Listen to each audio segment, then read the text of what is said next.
Sa bidyong ito, ituturo ko kung paano gumawa ng triple loop bowline bilang improvised harness. Una, magsukat ng loop para sa upper body.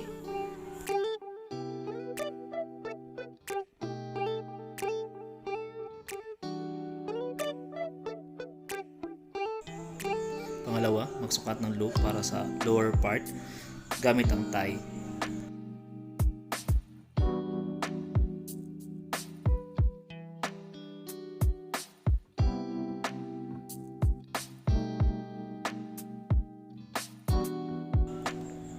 Pangatlo, gumawa ng maliit na loop.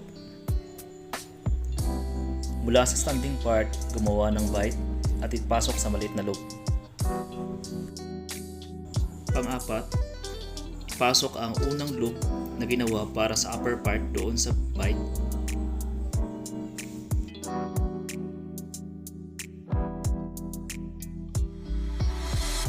Pang-lima, hilahin para makaporma ng bowline knot.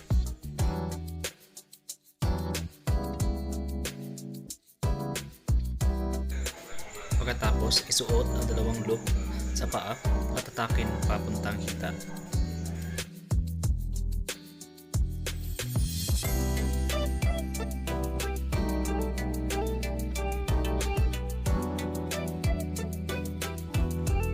Sa may standing part, gumawa ng bite na may habang 2 feet.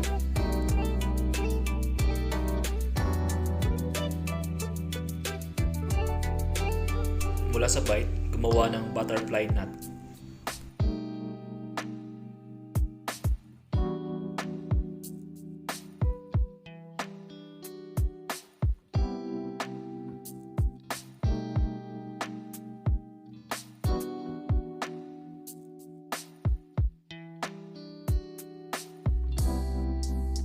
Pagkatapos, kunin ang unang ginawang loop at ipasok sa loop ng bowline knot. At yun, may triple loop bowline ka na as improvised harness. At dito, i-test natin ang triple loop bowline as improvised harness. Para mabitin ko ang sarili, gumawa muna ako ng bowline para gawing pangangat.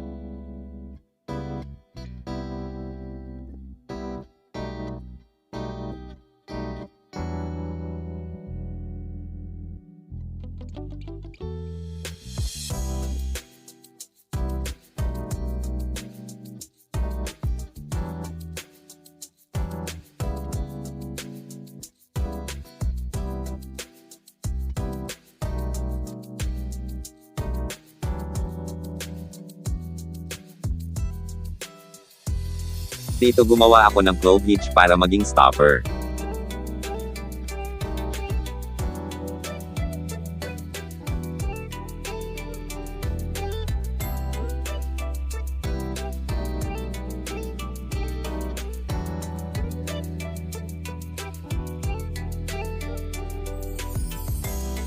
At ito na, ang triple loop bowline kapag ginamit as improvised harness.